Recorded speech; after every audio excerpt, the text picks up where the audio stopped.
Hello, my name is Victoria Seed and I am coming to you from the Vesta Approach in Manchester in the UK, and I help families who are affected by a loved one's drinking or drug use to reduce their stress to live a much better life.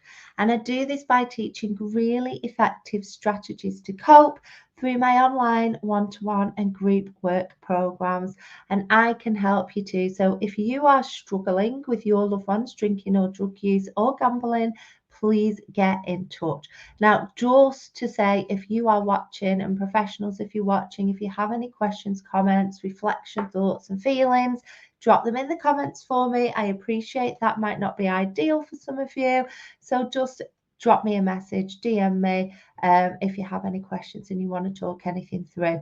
If you really cannot be bothered listening to a 10-minute-ish live, which all my lives are pretty much around 10 minutes long, then you can head over to vestaapproach.co.uk/freebie, and I am going to start putting the transcripts of these lives into my weekly mailing list, and only people in there are going to get it. So head over there and you can get the transcript of the key points from this session. Okay, I've just got to tell you as well, I do have a 28-day program starting, and it's starting in November. And I would love for women who are living in this situation to come and join me on that program. It's called Kickstart Your Family Recovery, and I will drop in the details of that link in the comments below. It's a 28-day program. It's going to be delivered through a private Facebook group. It's only £99. The idea is we're going to kickstart your family recovery. We're going to explore what addiction is, what recovery is, what family recovery is, some of the strategies that you can use to get yourself in a really great position to put yourself first and to have the best chance possible of getting your loved one to accept the help that they need. All right, so let's get going with this. When is it time to walk away? So, did you catch session last week? Because last week I talked about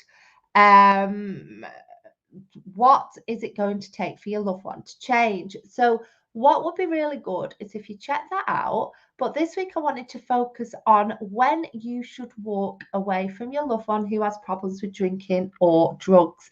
Sometimes there are times when family members, partners, and friends come to me and my work isn't really the priority. So I always assess my clients when they come to me, and I am very open about the fact that not everybody needs my support, and there may be another service that is better for them. And it's nothing to do with, me or them or anything. It's just that, sometimes you can decide that we're not a great fit. Sometimes, I can see that there's some other things that need to be worked on and some other things that are a priority. It might be mental health, it might be getting some therapeutic support, and it might be focusing on other things like safety. So I'm going to talk through some of the times when, it is time to walk away, possibly, or it is time to put yourself first and protect yourself. And dealing with your loved one's substance use and learning the strategies that I teach might not quite be what I would recommend for you. So when I say walk away, it could be permanently. I could be saying to you, you are experiencing X, Y, and Z, and perhaps it's time that you thought about what you're getting out of this relationship. Okay. I know it's hard, but you've got to put yourself first. And if you keep putting your loved one's needs first over and over again, and nothing is changing, sometimes it's time to prioritize you.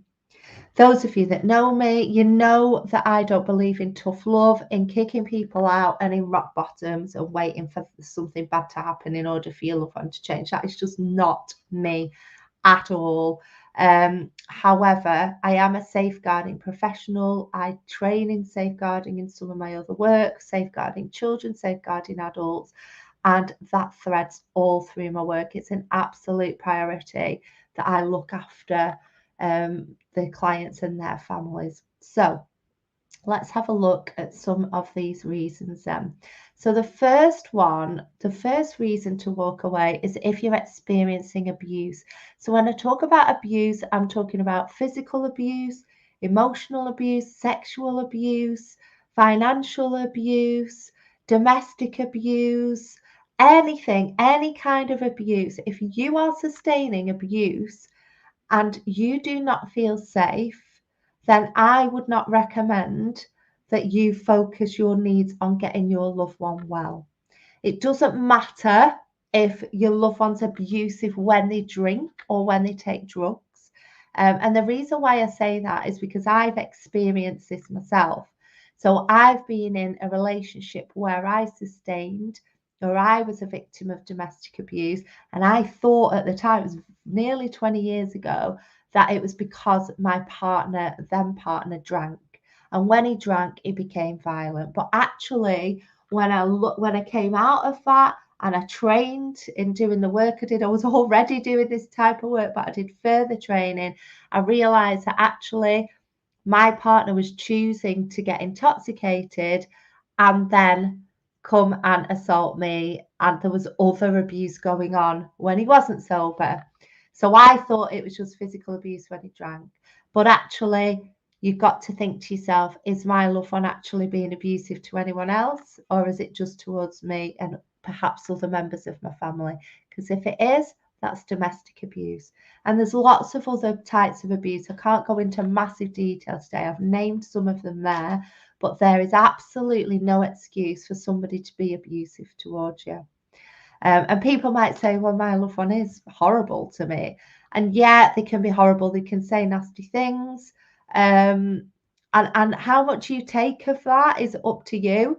You know, some of the things might be conflict rather than abuse. And, you know, if you're stuck with it, just ask me for help. I do a free consultation and we can talk through it. So number 2, when your children are experiencing harm or are at risk of harm. So that again could be emotional abuse, physical abuse, sexual abuse, or neglect. So, for example, if you have a partner that's using substances and they are perhaps emotionally unavailable, or the children are overhearing things that they shouldn't be overhearing, if they're being exposed to criminality because of drug use, if they are observing a parent being heavily intoxicated, you know, this stuff has an impact on children. It doesn't matter whether you think you're hiding it or not. This is my area of expertise. I have worked with children affected by parental substance misuse for 15 years. So please, please, please, if your children are at risk of significant harm or are being harmed by a parental substance use, by a carer's substance use, by a family member's substance use, you know, you might not necessarily walk away, but you might want to protect your children from that. You might want to ask a loved one to leave the family home. You might want to not allow them to see them when they're intoxicated, you know. So again, there's loads of research around this, one of them being adverse childhood experiences. Exposure to parental problems, substance use, can have an impact on children through to their adulthood. So yeah, that's number 2. Number 3 is when your health and well-being is being impacted. So is your loved one's problem drinking or drug use making you ill? Do you need to see a GP because of your loved one's drinking or drug use? Is it affecting you spiritually, physically, emotionally? How is it affecting you? Because if it is all consuming, then it might be time for you to take a break. It might be time for you to readjust your relationship, okay? So that you can focus on yourself. So number 4 is when you feel unsafe or held hostage in your own home. Your home should be your haven. Do you feel safe there? Can you relax? Because if you can't, again, you know, your basic needs are to have somewhere safe to live, somewhere safe to be without, toxicity, without complete and utter chaos. So if you are feeling unsafe, if you're feeling like you're held hostage, so some people I work with, the loved ones will threaten to kill themselves if you leave or if you end a relationship. That isn't a healthy relationship, you know? If you are being held hostage by threats like that, you've got to get some help because you can't live a life like that. It's just not fair on you. Number 5, when you are becoming involved in criminality. So knowingly or unknowingly, families can get drawn into criminality, whether it's exposure to dealers, to, buying drugs themselves, to try and protect the loved one, observing things that you just wouldn't have experienced before your loved one got into it, seeing your loved one commit crimes, whatever it is. If you're getting drawn into that level of criminality because of your loved one's substance use, then it's definitely time to walk in the other direction. And like I say, it is not about cutting people off all the time. In some cases, it might be, particularly if you're experiencing abuse. But sometimes it's about holding your hands up and thinking, do you know what? If my loved one is going to get better, if my loved one is going to get well, I need to take a step back and allow them to do that while I keep myself safe. But it's not going to be around me. I can be there to help them through that journey in some circumstances, but I can't put myself through this anymore because you're going to get taken down by the problem. I say problem drinking or drug use, addiction, whatever it is, and that isn't good. You have a choice to make about how you live your life and how you can respond to your loved one's problems. You don't have to go down with them. Okay. So if you're experiencing any of these things, please get in touch because I can help.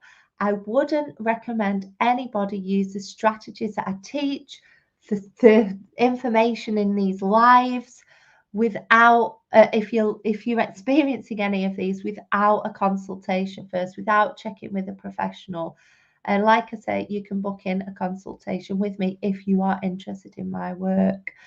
If these aren't affecting you, if these things aren't affecting you, or then I am starting that 28-day program. It's starting on the 6th of November. It is only £99. And here is the information. I'll just flash up the website for you. It's www.subscribepage.com/Kickstart FR, and the FR stands for Family Recovery. The course is Kickstart Your Family Recovery. So get in touch. I hope that was useful today. Sometimes you have to hear it from somebody else to realize the seriousness of it. But like I say, it is my job to safeguard people, and I want to look after you as well. So do get in touch if you need any help and support, and I will see you next week.